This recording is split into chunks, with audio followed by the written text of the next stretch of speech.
Ang bigat. Oh, anak. Nandito ka pala.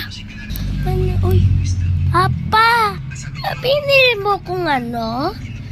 Nang unan po para kasi sasakit ako po dito eh.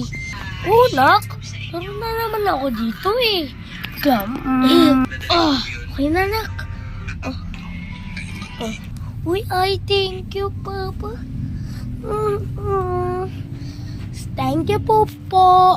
Ay, thank you, Papa.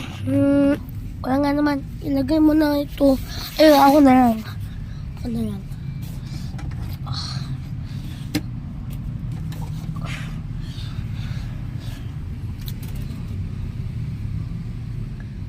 Basta, yung